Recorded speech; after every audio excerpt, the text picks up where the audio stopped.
하니까요. 저도 많이 기대하고 있고 빨리 신설됐으면 좋겠어요.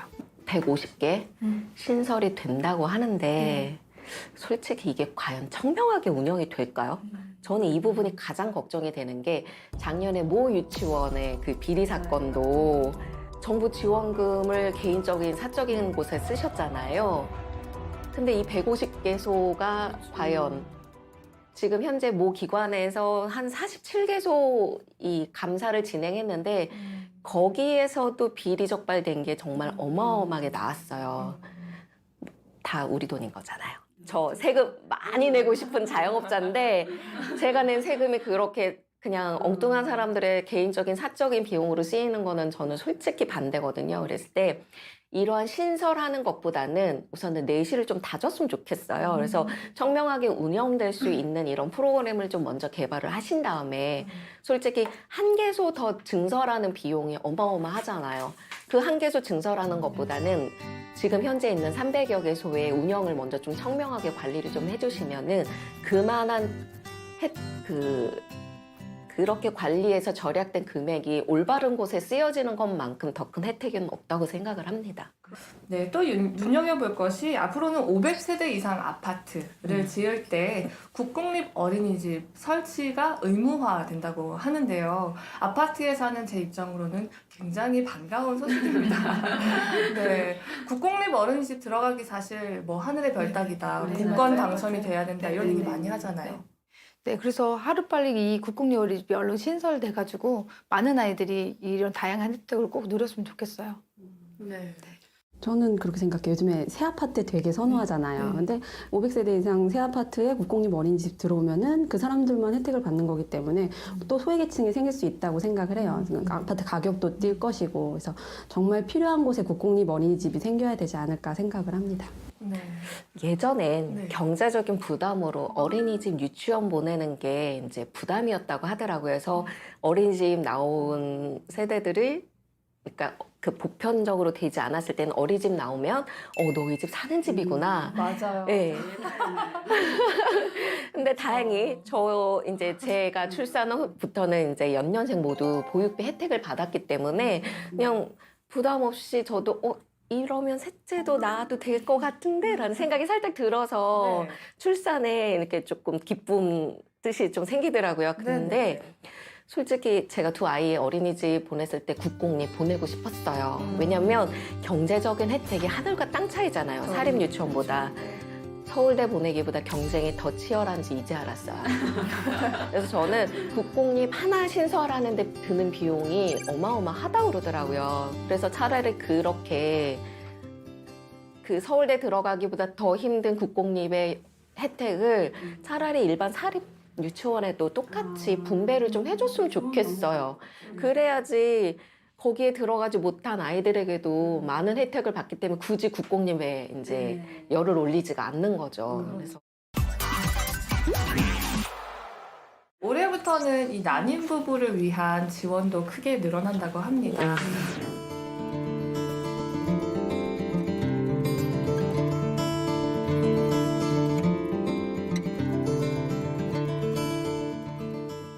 어떻게 생각하시나요? 네, 난임 부부들의 심리적, 정신적으로 많이 힘듦을 겪고 있다고 하더라고요. 네. 그래서 이 제도를 또 반대할 사람은 없지 않나 싶고 이 분들에게 이런 혜택을 좀 많이 지원해서 좀 힘을 받으셨으면 좋겠어요. 아이를 기다리는 가정에게는 정말 더할 나위 없는 혜택인데 신청도 간단하더라고요. 보건소에 신청서하고 서류만 제출하면 된다고 하는데 이제 불편한 게 매번 시술을 할 때마다 신청을 해야 돼서 이런 부분이 조금 개선이 됐으면 좋겠더라고요. 네. 제 주변에도 인공수정 하는 사람들 정말 많거든요. 근데 요즘에 또 결혼 연령도 많이 높아졌으니까 난임 부부들이 많은데 이런 거는 지원이 확대되면 확대될수록 출산율이 올라가는 거는 그냥 당연한 결과인 것 같아요. 네.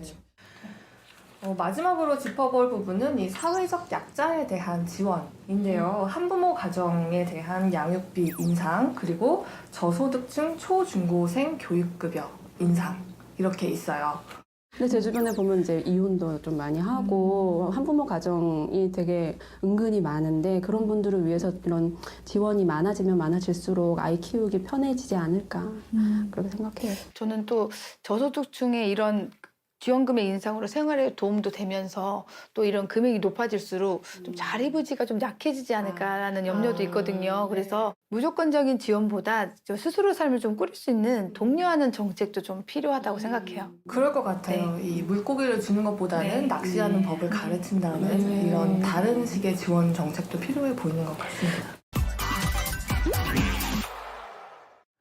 네, 지금까지 올해부터 달라지게 되는 이 여성 육아, 보육, 교육 정책에 대해서 알아봤는데요.